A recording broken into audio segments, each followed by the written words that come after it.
This is Rochdale Online Weekly, news produced by Hopwood Hall College in Rochdale. In quickfire news, a 31-year-old man has been arrested on suspicion of murdering of Jalal Udin, the local quarry, but has been cleared of the charge. National Lottery steps up to hunt for the millionaire raffle winner.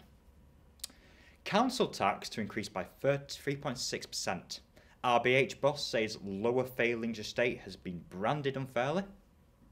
And resurfacing work to start on the A663 Broadway, which links the A62M to the M60, is being resurfaced up to the junction with Foxtonton Lane to tackle chips, cracks and potholes.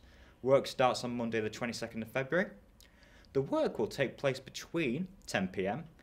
and 5 a.m. Monday to Friday and until 7 a.m. at weekdays. Now for our first story of the day, Suprafilt will secure a $2 million deal for London plant. Rochdale-based dairyation company Suprafilt has landed a $2 million contract for deep-hand sewage treatment works in London. The project is currently at the design stage, with Phase 1 expected to be completed by the end of April. Phase 2 should be completed by June.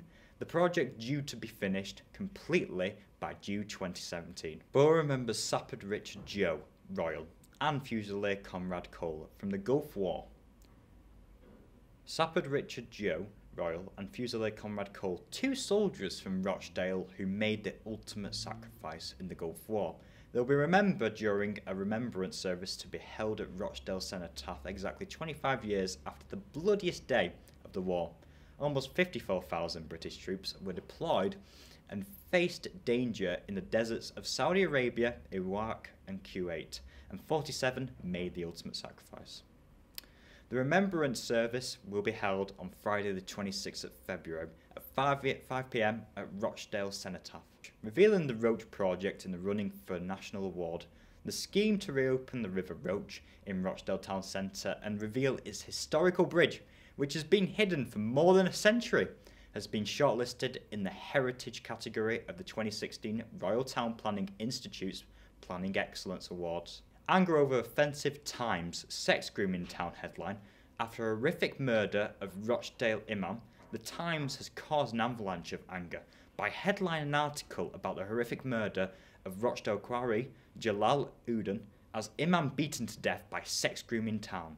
In an open letter to the editor of the Times, the Chief Constable of Greater Manchester Police, Ian Hopkins, called the headline offensive to the thousands of peaceful law-abiding Muslims and non-Muslims living in Rochdale who are shocked by this murder and said its irrelevance to the case has the potential to cause community tension. Strictly Come Dancing Rochdale style. The Grand Hall at Rochdale Town Hall was the magnificent setting for a night of wonderful dancing, as the 11 couples from across the northwest battled it out to become the Rochdale Strictly Come Dancing champions. After 3 rounds with the couples dancing the waltz, the foxtrot, quick step, cha-cha-cha-cha, the samba and the rumba, John Keane and Lorraine Spencer from Tameside took the title. Now for the business news. Hanson Group relocates to Rochdale. Hanson Group, which is one of the largest producers of windows, doors and walls in Northern Europe, has chosen Cedar House, Sandbrook Park as the new base for its UK operations. Comfy Quotes raised £10,000 for Spring Hill Hospice.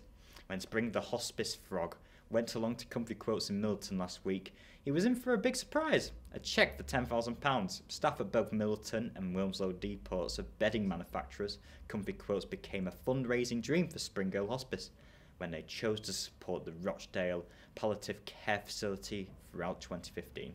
Now for the latest news in sports. Rugby Challenge Cup Round 2. Egremont 22, Rochdale 26.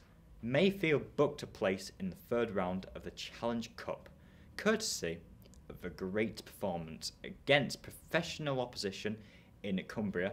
Mayfield were not at their best, but it did say that the good teams find a way to win, and Mayfield did just that. Football Bradford City 2, Rochdale 2. Rochdale has to settle for a point despite leading twice against playoff hopefuls Bradford City at Valley Parade. Joe Bunny twice gave Dale the lead, only for Bradford to hit back. Grant Holt, back at the club 10 years after leaving, almost marked his second debut for the club with a goal but he hit the post late on. That's it for the news. Go check out rochdaleonline.co.uk and visit our Twitter at Rochdale Online.